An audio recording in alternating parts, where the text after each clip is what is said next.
I drove to my lake house and found construction workers tearing down walls.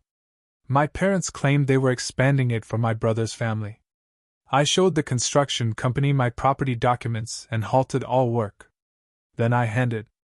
The gravel crunching under my tires should have been the only sound that Friday afternoon, a familiar comfort signaling the end of a long week. Instead, a cacophony of power tools screamed through the ancient pine trees before I even rounded the final bend to the lake house. My stomach clenched, a cold dread twisting within me, as the familiar silhouette of Grandma's sanctuary came into view, now swarming with construction workers like an infestation of ants on a forgotten picnic blanket. A wall that had stood steadfast for 40 years, a testament to family history and quiet moments, was already halfway demolished, its raw studs and exposed insulation gaping wounds against the crisp mountain air. Debris, and unforgivable desecration, littered the yard my grandmother had meticulously landscaped, each rose bush and hydrangea planted with loving care. A monstrous dumpster, an ugly metal beast, now squatted where her vibrant rose garden used to bloom every June, a riot of color and fragrance. I slammed my car door with a force that echoed across the lake, the sharp clang causing several workers to halt, their heads swiveling towards me. The foreman, a burly man with a clipboard clutched in his hand, approached, his weathered face etched with confusion. "Can I help you?" he asked, his voice gruff but uncertain. My voice, surprisingly steady despite the tremor in my hands, cut through the noise. "This is my property." His confusion deepened, a crease forming between his brows. "Who authorized this work?" "Your brother, ma'am. Travis Caldwell. He said the family wanted to expand before his kids arrived for the summer." The world tilted, an internal seismic shift. Travis hadn't breathed a word of this. Neither had my parents, Helen and Robert, who had been unusually chatty during our weekly phone calls lately, their questions about my travel schedule suddenly acquiring a sickening, predatory clarity. They hadn't been interested in my well-being, they had been scouting for my absence. "Stop everything immediately," I commanded, pulling out my phone, my fingers flying across the screen. "Nobody does another thing until I figure out what in God's name is happening here." The foreman hesitated, his gaze flickering between me and the half-demolished wall. "Ma'am, we've got a contract and a payment schedule. We can't just give me 10 minutes. I called Travis first, my heart hammering against my ribs. He answered on the fourth ring, his voice laced with the distant sounds of laughter and children's voices, an idyllic backdrop to my brewing storm. "Hey, what's up?" My brother sounded entirely relaxed, utterly unbothered. "What's up?" I repeated, my voice rising. "There are construction workers tearing apart the lake house right now." "My lake house." Silence stretched between us, thick and uncomfortable. The background noise on his end faded, as if he'd walked into another room, shielding himself from my confrontation. "Mom and Dad said they were handling it," he finally offered, his voice thin. "They told me you'd agreed to let us expand the place. We need more space for Emma and Jack. The kids are getting bigger." "I never agreed to anything," I shot back, each word a bullet. "This property has been in my name for 3 years, ever since Grandma died and left it to me specifically." "That's not. Look, Mom said it was still technically family property. That Grandma meant for all of us to use it." My hands started shaking, a violent tremor that threatened to send my phone clattering to the ground. "Grandma left it to me in her will." "You were at the reading, Travis. You heard the attorney." "Yeah, but that doesn't mean you get to keep everyone else out. We grew up there, too." The sheer audacity of his statement stole my breath. "Using it and demolishing walls without permission are two different things. Who's paying for this?" Another pause. "Mom and Dad are covering it. They said it was an investment in the family's future." I hung up, the click of the phone final, and immediately dialed my mother. "Sweetheart?" she answered, her voice dripping with an artificial brightness that scraped against my raw nerves. "How are you?"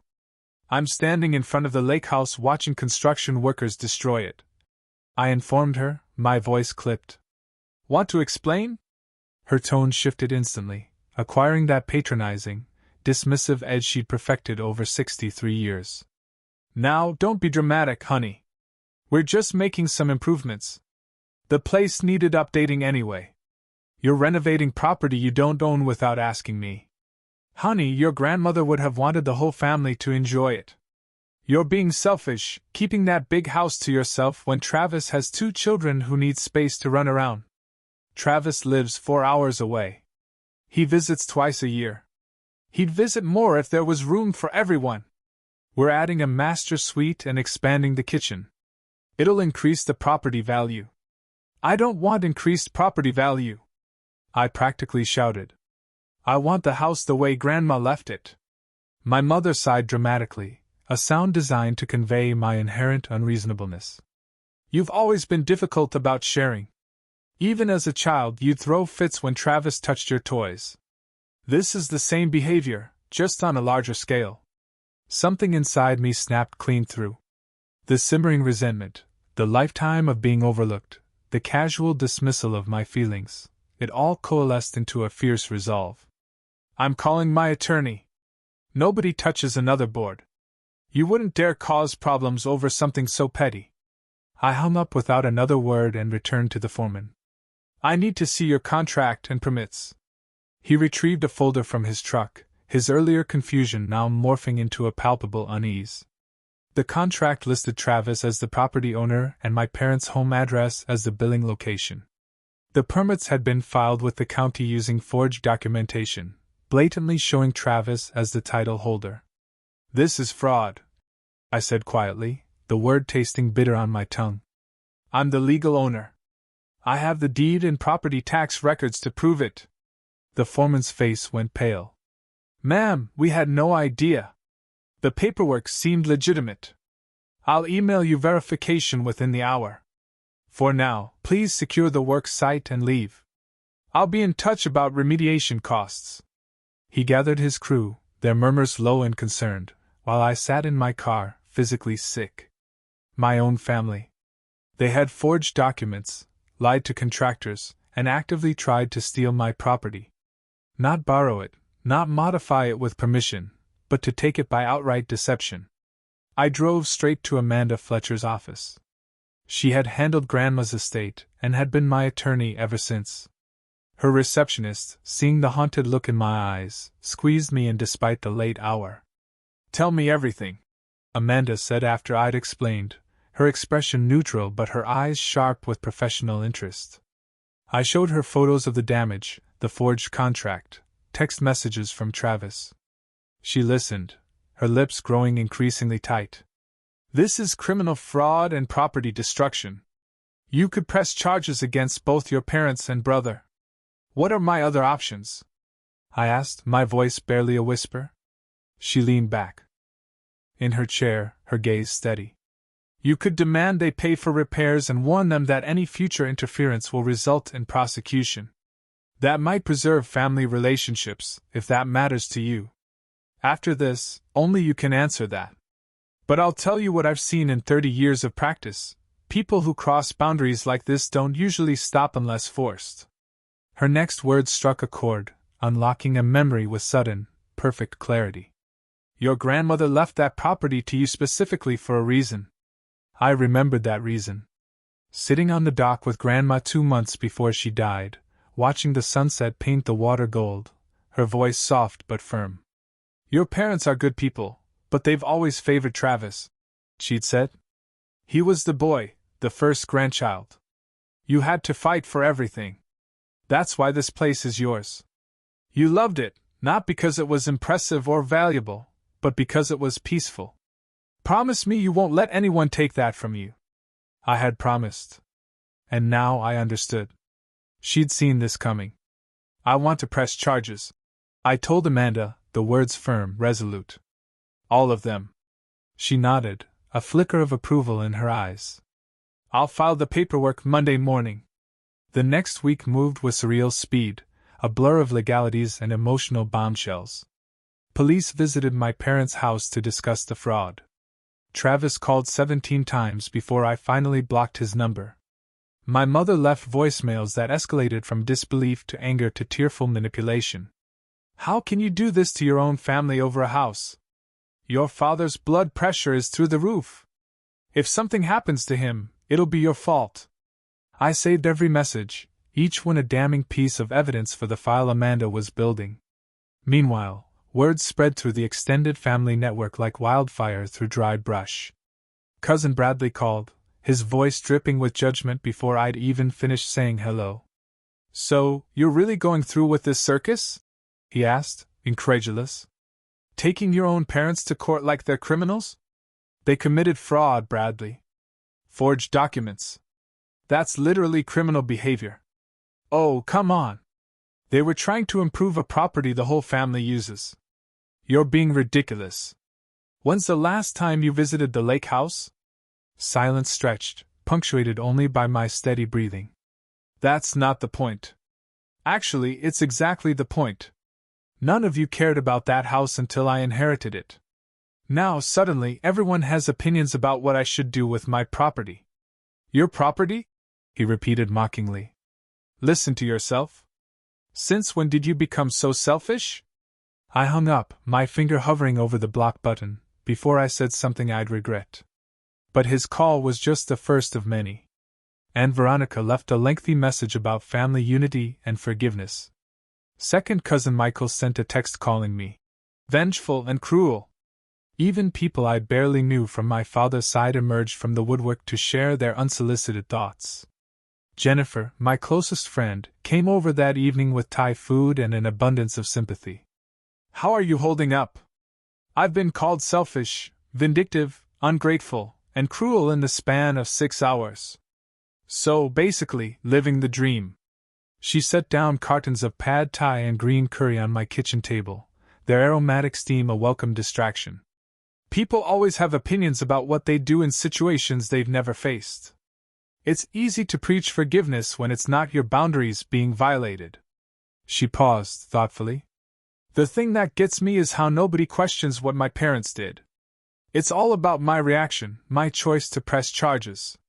Like the initial betrayal doesn't even count. That's because maintaining peace is always put on the person with boundaries, never on the person who violated them. Your family trained you to accommodate them your whole life. Now you're refusing, and they can't handle it. I picked at my curry, appetite gone despite the delicious smell. My dad's sister, Aunt Ro, sent me this long email about how Grandma would be disappointed in me, that she'd want the family to stay together no matter what. Did your grandma tell her that directly? Of course not. Ro barely visited when Grandma was alive, but now she's an expert on what Grandma would have wanted. Jennifer reached across the table and squeezed my hand. You're doing the right thing. It doesn't feel good, but that doesn't make it wrong. The following Tuesday, Amanda called with an update. Your parents' attorney contacted me. They want to settle out of court. What are the terms? I asked, my voice flat. Full restitution for damages and legal fees. Plus, they're offering an additional $20,000 as a gesture of goodwill. In exchange, they want the criminal charges dropped completely and no restraining order filed. What about Travis? He's included in the settlement. They're covering his portion of the liability. Of course they were.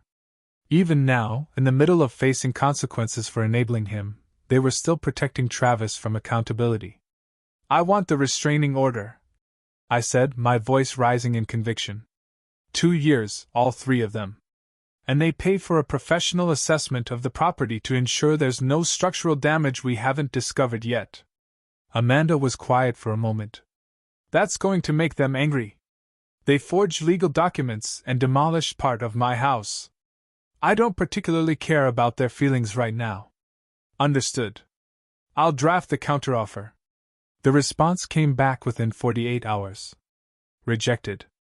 My parents refused the restraining order, claiming it was excessive and punitive. Travis, through their attorney, called it vindictive overkill. Then we go to court. I told Amanda, my resolve hardening. I'm not negotiating my safety and peace of mind. My mother showed up at my apartment 3 days later. I'd stopped by after work to grab some files before heading back to the lake house for the weekend. She was waiting in the parking lot, leaning against her silver Honda like she had every right to be there. We need to talk, she said as I approached, her voice strained. You're not supposed to contact me directly. Everything goes through attorneys. I'm your mother. I shouldn't need a lawyer to speak with my own daughter. You needed one when you decided to commit fraud. Her face flushed, a mottled red spreading across her cheeks. Don't be dramatic. We made a mistake. Yes, but you're blowing this completely out of proportion. Families work through disagreements without involving the legal system. Families respect each other's property rights. That house has been in our family for 50 years. Your grandfather built it with his own hands. It's not just yours. It belongs to all of us, emotionally, even if the paperwork says otherwise. There it was. The real issue laid bare. In her mind, legal ownership meant nothing compared to emotional claims and family history. My inheritance was just an inconvenient technicality to be ignored. Grandpa died 20 years ago. Grandma owned it after him, and she chose to leave it to me. You were at the will reading. You heard her attorney explain her reasoning. Your grandmother was elderly and confused. She didn't understand what she was doing. She was sharp as a tack until the day she died, and you know it. You're rewriting history because you don't like the outcome. My mother's expression shifted, tears welling dramatically in her eyes. The manipulation playbook coming out right on schedule. How can you be so cold? I raised you better than this. Taught you the importance of family, of staying together through hard times. You taught me that family means accepting whatever treatment you decide is appropriate. That's not love. That's control. I've sacrificed everything for you and your brother. Gave up my career to raise you, spent countless hours driving you to activities and helping with homework. And this is how you repay me? I'm not required to let you destroy my property as payment for doing the bare minimum of parenting. She recoiled as if I'd slapped her. The bare minimum? Do you have any idea how much of myself I poured into you kids? Then why does Travis get everything? Why has he always been the priority, the favorite, the one whose needs come first? Even now, you're covering his legal fees instead of making him face consequences for his actions. He has children to support, a family depending on him. You're alone. You can afford legal fees and repairs. The casual cruelty of it landed like a physical blow. Because I didn't have kids, my financial resources were somehow communal property. Because I prioritized my career and independence over marriage and motherhood, I was less deserving of consideration. Leave, I said quietly, each word carved from granite. Don't come back. Jessica, I mean it. You've said everything I needed to hear. Contact me again outside of legal channels, and I'm filing for a restraining order immediately. I walked past her into my building, hands shaking so badly I could barely get my key in the lock. Behind me, I heard her car door slam and the engine start. She sat in the parking lot for 10 minutes before finally driving away. That night I couldn't sleep. My mother's words circled through my mind on an endless loop.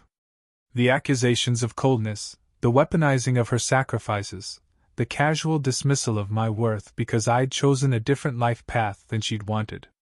Jennifer had told me setting boundaries wouldn't feel good. She'd been right. It felt terrible. Even knowing I was justified, even understanding they'd forced this situation, guilt gnawed at me like a persistent ache. Around 2 a.m, I got up and made tea. I sat at my kitchen table with Grandma's old quilt wrapped around my shoulders and let myself cry properly for the first time since this whole mess started. I wasn't crying for what I'd lost. Those relationships had been conditional and ultimately hollow. I was crying for what I'd never really had in the first place, a family who respected me as an autonomous person rather than a supporting character in Travis's story. Parents who valued both their children equally. A brother who saw me as someone worth considering instead of an obstacle to what he wanted. The grief was enormous and complicated. You could know people were wrong and still miss them. You could enforce necessary boundaries and still wish they hadn't been necessary.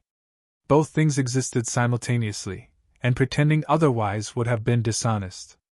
By the time dawn crept through my windows, I'd made peace with the contradiction. I could be sad about the situation while still knowing I'd made the right choice. Those feelings didn't cancel each other out. They just coexisted in uncomfortable tension. Work became a refuge during those weeks. I was a project manager at a marketing firm, and the endless stream of client demands and deadline pressures left little room for dwelling on personal drama.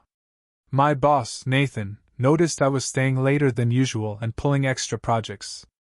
"Everything okay?" he asked one Thursday afternoon, stopping by my desk. "Family stuff. Keeping busy helps." He nodded, understanding in his expression. "Take care of yourself. The work will still be here if you need some time." But I didn't want time. Time meant sitting with thoughts that circled like vultures. Work meant purpose and distraction, both of which I desperately needed. My colleague Derek, who'd been with the company for 15 years, shared his own family estrangement story over coffee one morning. "My brother stole from our parents for years. Forged checks, maxed out credit cards in their names. When I reported it to protect them, the whole family turned on me for causing drama. That was 8 years ago. Haven't spoken to most of them since. Do you regret it?" "Some days. But then I remember that enabling his behavior wasn't helping anyone, including him. Sometimes the kindest thing you can do is enforce consequences, even when everyone else wants to pretend problems don't exist." His words resonated deeply. I'd been raised to believe that maintaining relationships at any cost was virtuous. But there was nothing virtuous about accepting abuse or enabling harmful behavior. Real love required honesty and accountability, not blind loyalty. The preliminary hearing happened on a Wednesday. I arrived early, dressed in a navy suit that Amanda had helped me pick out. "Professional and composed," she'd advised. "We want you to look like someone who takes property rights seriously." The courtroom was smaller than I'd expected from television. Fluorescent lights hummed overhead, and the air smelled like old wood and industrial cleaner. I sat at the plaintiff's table with Amanda while we waited. My parents arrived 15 minutes before the hearing, my father's face gray, and my mother clutching her purse like a lifeline. She dressed carefully, a conservative dress and pearls, the outfit she wore to church on Easter. Playing the respectable grandmother wrongly accused, I supposed? Travis came in last, alone. Stephanie hadn't accompanied him, which spoke volumes about her feelings on the matter. He wore a suit that was clearly borrowed, probably from our father, with sleeves half an inch too short. His eyes found mine across the courtroom, and I saw something flicker there: anger, shame, defiance, all mixed together. I looked away first, focusing on the notepad in front of me. Their attorney, a middle-aged man named Philip Hartman, had that polished look of someone who had been doing this for decades. He tried to approach Amanda and me for a pre-hearing discussion, but she'd shut him down professionally. Everything was on record now. The bailiff called us to order, and Judge Margaret Chen took the bench. She was in her late 50s with reading glasses perched on her nose and an expression that suggested she'd heard every excuse imaginable. "This is a preliminary hearing regarding alleged property fraud and destruction," she began, reviewing the file. "Miss Caldwell, you're claiming that your parents and brother commissioned major construction on your property without authorization." "Yes, Your Honor." My voice came out steadier than I felt. "I inherited a lake house from my grandmother 3 years ago. It's been solely in my name since then. I discovered construction in progress without my knowledge or consent." Judge Chin turned to Hartman. "Counselor, your response." Hartman stood, radiating practiced sympathy. "Your Honor, this is truly a family misunderstanding that's been escalated unnecessarily. The Caldwell family has shared use of this property for generations. My clients genuinely believed that despite the technicality of whose name appeared on the deed, the property remained a family asset. They were making improvements they thought would benefit everyone, including Miss Caldwell.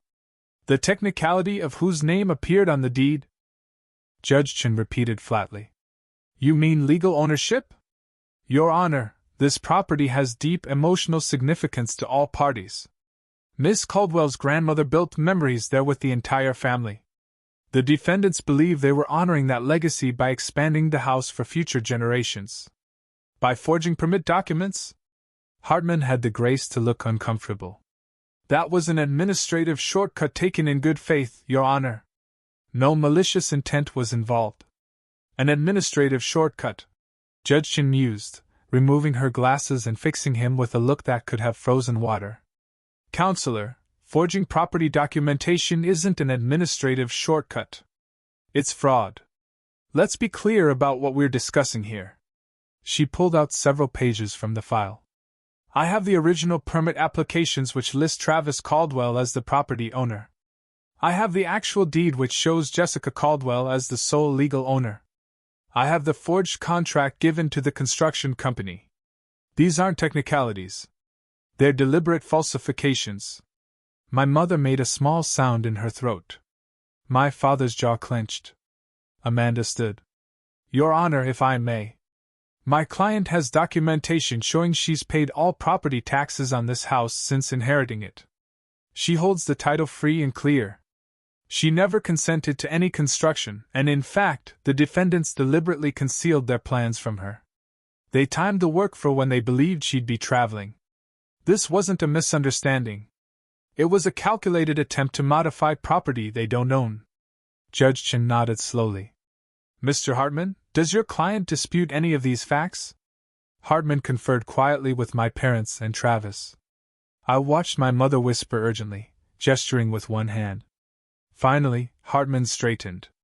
Your Honor, my clients acknowledge that mistakes were made in how they approached this situation. However, they maintain that their intentions were good and that the criminal fraud charges are excessive. This is a civil property dispute that's been unnecessarily criminalized. The state filed the criminal charges, not Miss Caldwell. Judge Chin pointed out. When forged documents are submitted to county offices, that's the state's business, not just a private dispute. She reviewed more papers, the silence stretching uncomfortably. I could hear my mother's rapid breathing from across the room. Here's what's going to happen, Judge Chin finally said, her voice cutting through the tension.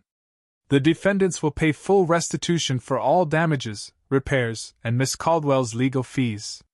That amount will be determined after a professional assessment of the property. Additionally, I'm imposing a 2-year no-contact order. The defendants will have no communication with Miss Caldwell and will not approach her property during that time. Your Honor, Hartman began. I'm not finished. If the defendants comply fully with restitution and maintain the no-contact order for 2 years, the criminal charges will be reduced to a civil finding. If they violate the order or fail to pay restitution, full criminal charges will be prosecuted. Is that clear? My mother's face had gone white. Travis stared at the table as if he could burn holes through it with his eyes. Your Honor, a 2-year no-contact order seems excessive. Hartman tried again. These are family members who've had close relationships their entire lives. Close relationships that led to property fraud, Judge Chin said dryly. The order stands. Miss Caldwell is entitled to security in her property rights without fear of further interference. If the relationships are as close as you claim, 2 years will pass quickly enough. She signed several documents and handed them to the bailiff. Restitution assessment will be completed within 30 days. Payment plan terms to be determined based on defendant's financial disclosures. Next hearing scheduled for. She checked her calendar. April 15th, dismissed. The gavel's crack seemed to echo forever. Amanda gathered our materials efficiently. That went well, she murmured. Did it? I asked, still reeling from the swiftness and finality of the judgment. Judge Chin could have let them off much easier. She saw through the family misunderstanding argument immediately. That's a good sign. Across the room, my mother was crying quietly while my father spoke with Hartman. Travis had already left, probably couldn't get out fast enough. We exited through a side door to avoid any confrontation. Outside, spring sunshine felt incongruous with the heaviness in my chest. I'd gotten exactly what I wanted. So why did I feel so hollow? Second-guessing is normal, Amanda said, reading my expression. You did the right thing. That doesn't make it easy. Will it always feel like this? The weight lessens over time. For now, let yourself feel whatever comes up. There's no right way to process this. I had wanted justice, and I had received it. The judge had seen through the facade. You forged property records and contracted major construction without the legal owner's knowledge or consent. The defendant's subjective feelings about familial property rights don't supersede established law. He ordered them to pay full restitution for damages, legal fees, and court costs. Criminal charges would be dropped if they complied completely and had no contact with me or my property for 2 years. My mother made a sound like a wounded animal. My father stared at the floor. Outside the courthouse, Travis caught up with me in the parking lot, his face a mask of bitter resentment. "I hope you're happy," he spat. "You've destroyed this family over wood and nails. You destroyed it when you tried to steal from me." "We weren't stealing. We were improving something we all shared." "No, you were taking something that was never yours.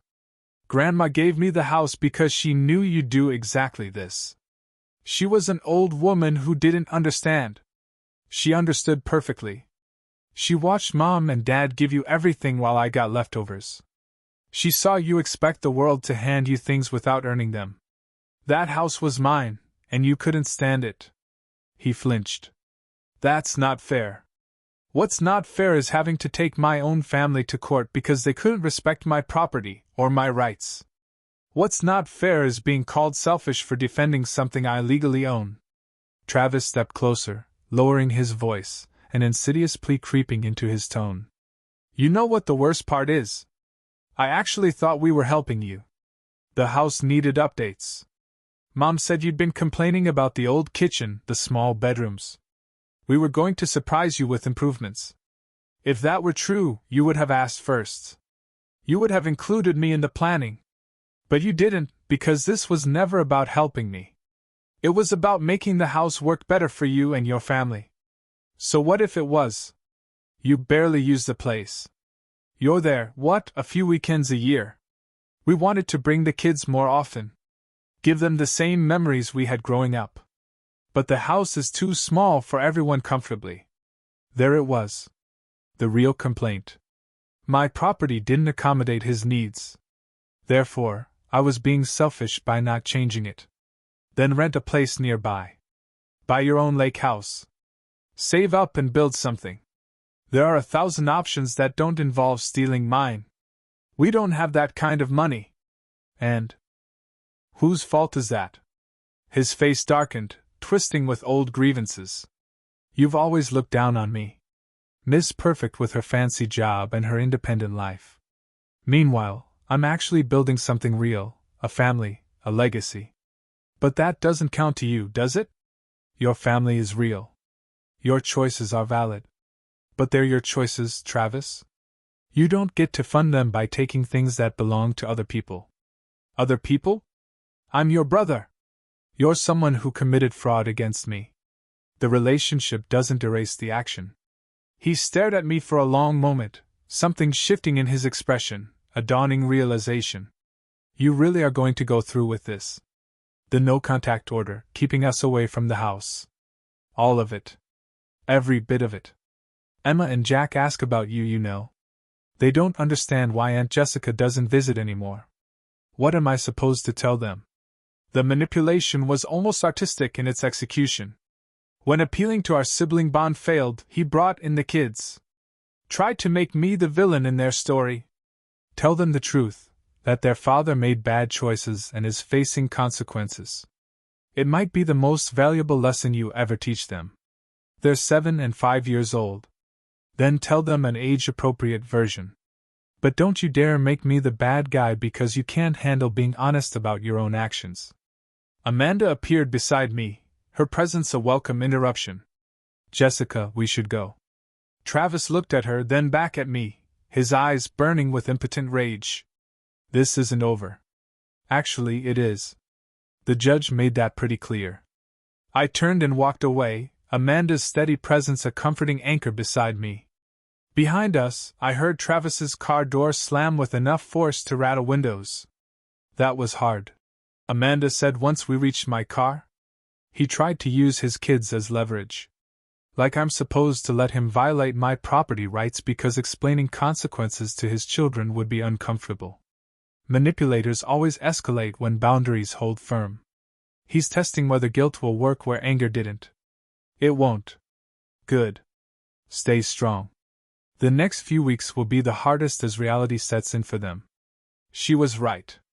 Over the following days, the pressure intensified from every direction. My phone rang constantly with calls from extended family members I hadn't spoken to in years. Voicemails piled up, each one a variation on the same theme.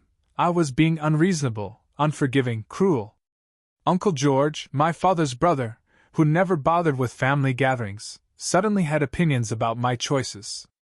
"Your father's not getting any younger," he said in his message. "Stress like this could kill him. Is that what you want?"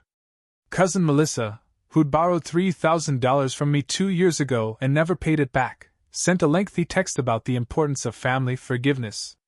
The irony was apparently lost on her.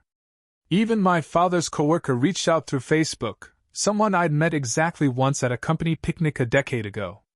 "Your dad is such a good man," she wrote. "I'm sure this is all a misunderstanding. Family is everything." The Greek chorus of judgment was exhausting. Each message eroded a little more of my peace, made me question whether I was overreacting. Maybe they were right. Maybe pressing charges was too extreme. Maybe I should have just paid for repairs myself and moved on. Then I'd remember the demolished wall, the forged documents, the calculated deception. The way they'd planned this behind my back, timing it for when they thought I'd be gone. That wasn't a misunderstanding or a mistake. It was deliberate. Jennifer came over on Friday night with wine and pizza. How bad is it? I'd been called vengeful, cold-hearted, stuck-up, materialistic, and my personal favorite, not the girl your grandmother raised. People are awful. The ones who've never bothered with me before are suddenly invested in my family relationships. It's fascinating in a horrible way. She poured us both generous glasses of wine. They're not really invested in your relationships. They're uncomfortable with someone enforcing boundaries because it highlights their own dysfunction. It's easier to pressure you to back down than examine why they accept mistreatment in their own lives. When did you get so wise? Beer and spiked seltzer. She raised her glass. To spite. I echoed, and we drank. Later, after Jennifer left, I found myself going through old photos on my computer. Pictures from childhood, family vacations, holidays, trying to pinpoint when things had started going wrong, or if they'd always been this way, and I'd just been too young to see it. There, a photo from my college graduation. Travis front and center with our parents, all of them beaming at the camera. I was partially cut off on the edge of the frame, mid-step, blurred. Not because the photographer was incompetent, but because I tried to get into position and the shutter had clicked before I made it. Nobody had suggested taking another photo. Nobody had noticed I was barely in it. Another picture. Christmas 5 years ago. Travis opening presents with Emma and Jack while everyone watched. I sat on the couch in the background, holding a cup of coffee alone. Present but peripheral. Always peripheral. How many years had I spent accommodating their preferences, swallowing my disappointments, making myself smaller so they'd be comfortable? How many times had I convinced myself that being flexible and understanding was virtuous when, really, I was just accepting scraps and calling it love? Grandma had seen it. That's why she'd left me the house. Not to cause division, but to give me something that was unquestionably mine, a place where I didn't have to negotiate my right to exist, where my needs came first because it was my property. She tried to give me permission to value myself. It had just taken me 3 years and a demolition to understand the gift. The construction company had secured everything properly before leaving. Amanda had already lined up contractors to repair the damage, paid through the restitution fund. Inside, I walked through rooms that suddenly felt different. The damage was surface level, but something deeper had shifted. This place had always been my sanctuary from family obligations and expectations. Now it held the evidence of betrayal in every exposed stud and torn-out wall. I spent the night there anyway, sleeping in my old bedroom under the eaves. Moonlight came through the window the same way it had when I was 16, and escaping family dinners felt like flying. Some things didn't change, even when everything else did. Restoration took 6 weeks. The contractors were meticulous, matching the original materials and finishes wherever possible. They couldn't replicate 40 years of settling and sun fading, but they got remarkably close. During those weeks, extended family reached out. Aunt Paula, my mother's sister, called to express her disgust at what had happened. "Helen always enabled that boy," she said. "I told her years ago she was creating a monster. I'm sorry you had to deal with this." Uncle Raymond, my father's brother, sent a card with a simple message. "Your grandmother would be proud of you for standing your ground." Others weren't supportive. Cousin Bradley left a comment on my Facebook post about the repairs. "Must be nice to have so much money you can afford to sue your own parents. Some of us value family over property." I deleted it and him from my contacts. The hardest part wasn't the anger or the judgment. It was the grief. Mourning relationships I thought were solid, but turned out to be conditional on my compliance. Accepting that the family dinners and holiday gatherings I'd grown up with were finished. My parents had raised me to believe family was forever, unbreakable regardless of circumstances. They'd sold me a story where loyalty meant accepting whatever treatment they deemed appropriate because blood relations trump personal boundaries. That story was a lie, and confronting it hurt worse than the betrayal itself. The day the contractors finished, I walked through the restored rooms alone. They'd done beautiful work. You couldn't tell anything had been destroyed unless you knew where to look. I threw a small gathering once everything was complete. Paula came, along with Uncle Raymond and his wife. Jennifer, my colleague who'd become a close friend during this mess, brought wine and cheese. Amanda came with her husband. We sat on the deck watching the sunset, the lake reflecting pink and orange fire. "To new beginnings," Jennifer said, raising her glass. "To boundaries," I added. We drank to both. Later, after everyone left, I found myself back on the dock where Grandma and I had that last conversation. The water lapped against the posts with gentle persistence, the same sound that had lulled me to sleep throughout my childhood. My phone buzzed. A text from an unknown number. "This is your mother. Your father had a minor heart episode. We're at the hospital. I thought you should know." My first instinct was panic. The trained response of a daughter conditioned to drop everything for family crisis. But I paused, remembering months of manipulation and boundary violations. I called the hospital directly and asked for his room. The nurse confirmed he was stable, treated for angina, expected to be discharged tomorrow. I sent back a simple text. "I confirmed with the hospital he's stable. Glad he's okay. Please respect the no-contact order." She replied immediately. "Your own father almost died and you can't even visit? What kind of person are you?"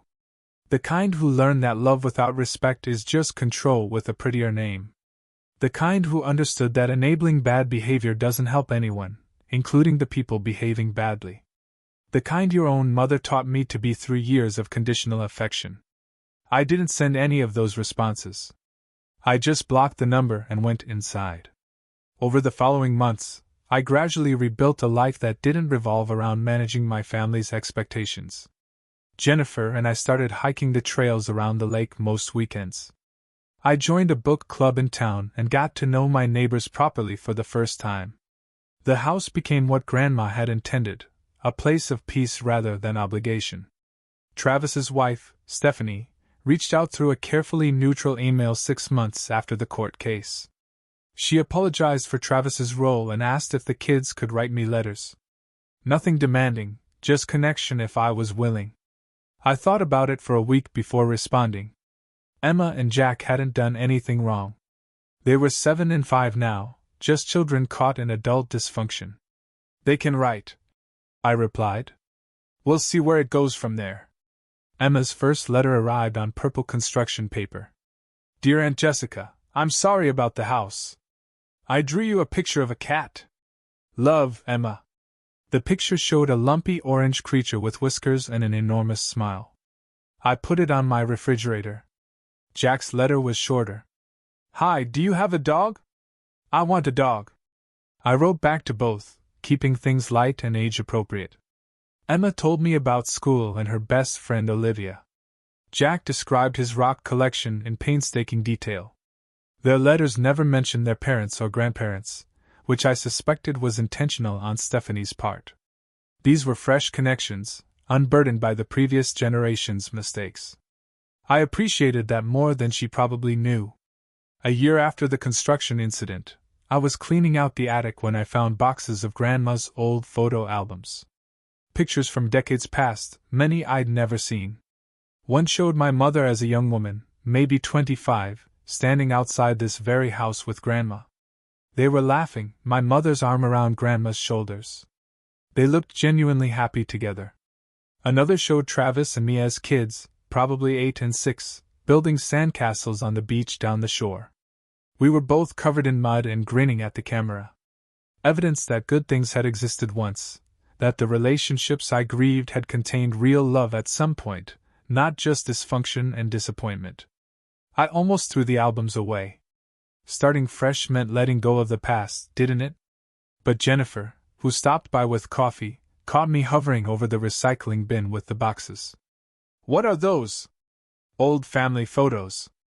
I was thinking of getting rid of them. She flipped through one album carefully. These are part of your history. Not all of it's worth keeping, but photographs are just moments frozen in time. They can't hurt you. They make me sad. Then maybe put them away for now. Not everything has to be decided immediately. I stored them in a closet instead. Maybe someday I'd want to remember that good things had existed alongside the bad. Or maybe I'd eventually trash them without regret. Either option was acceptable. What mattered was choosing for myself rather than from obligation or guilt. The 2-year no-contact order expired on a Tuesday. I noted the date on my calendar, but didn't do anything special to mark it. My parents didn't reach out, and neither did Travis. Amanda had warned me this might happen. Sometimes people are too ashamed to bridge the gap they created. Pride keeps them from apologizing even when they know they should. Part of me felt relieved. Another part grieved all over again for what could have been if they just respected me from the beginning. Emma and Jack's letters continued sporadically. Emma was 11 now and deeply invested in horse books. Jack had indeed gotten a dog, a golden retriever named Buster, who appeared in every letter as my best friend in the whole world.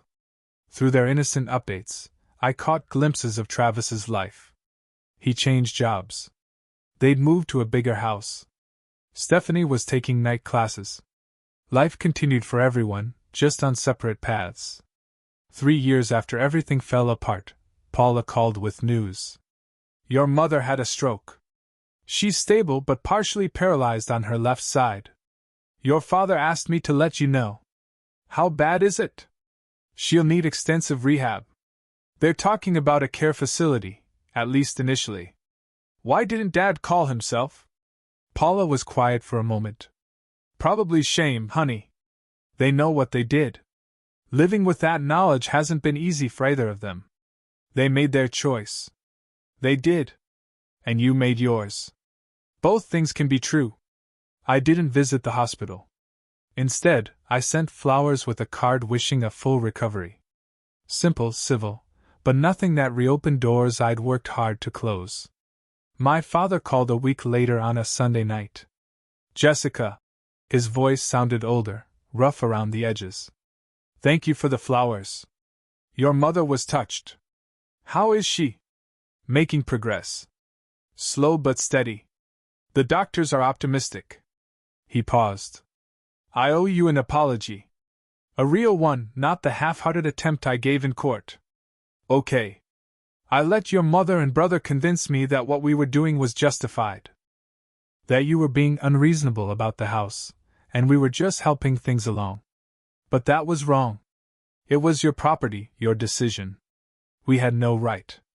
The apology sat between us, awkward and years late. Why now? I asked. Because your mother almost died, and I realized how much time we've wasted being angry instead of honest. Life's too short to let pride poison what's left of it. I can't go back to how things were before. I wouldn't expect you to. I just wanted you to know I'm sorry. Truly sorry. And if you ever want to talk, even just once in a while, I'd like that. I'll think about it. That's more than I deserve. Thank you. We hung up, and I sat with that conversation for a long time. An apology didn't erase damage or magically repair broken trust, but it was something. An acknowledgement that wrong had occurred, that accountability mattered. Whether it would lead to reconciliation remained to be seen. I started having coffee with my father once a month. Neutral territory, a cafe halfway between our homes. We talked about surface things, mostly weather, local news, books we'd read. He asked about the lake house once. I told him it was fine, that I'd made it exactly what I wanted. He nodded and didn't push for more. My mother never apologized directly. Paula said she'd mentioned regret during rehab sessions, but pride kept her from reaching out. I decided that was her choice to make. I couldn't force people to grow or change. Travis remained absent entirely. Through the children's letters, I learned he told them I was busy with work and that's why we didn't see each other. A convenient fiction that spared him explaining his actions. Fine by me. Some bridges burned for good reason. For years after the destruction began, I was finally ready to move forward without constantly looking back. The lake house had become truly mine in ways that transcended property deeds. Every corner held memories I'd chosen rather than inherited. I added a small deck off the master bedroom overlooking the water. Planted a new garden with wildflowers that would bloom purple and gold each summer. Installed a proper library with floor-to-ceiling shelves. Each change was mine to make, mine to enjoy, mine to share, or keep private as I chose. Jennifer brought her boyfriend for a weekend, and they got engaged on the dock at sunset. Uncle Raymond and his wife celebrated their 40th anniversary with a small party on the lawn. Emma and Jack visited for the first time, chaperoned by Stephanie, and we spent a wonderful weekend teaching them to fish and identify birds. Emma was 12 by then, Jack was 10, and both had grown into thoughtful, curious kids. The house filled with new memories that had nothing to do with destruction or betrayal. One evening, sitting alone with wine and a book, I realized I'd stopped feeling angry. The grief had faded, leaving something quieter in its wake. Not forgiveness exactly, but release. Permission to stop carrying the weight of other people's choices. Grandma had known what she was doing when she left me this place. She'd given me more than property. She'd given me the foundation to build a life on my own terms. And finally, after years of fighting for it, that's exactly what I'd done. The house stood solid around me, restored and reimagined. Outside, the lake reflected stars like scattered diamonds. Tomorrow, I'd wake up and decide how to spend my day without needing anyone's permission or approval. That freedom, hard-won and fiercely protected, was worth every difficult choice I'd made to claim it.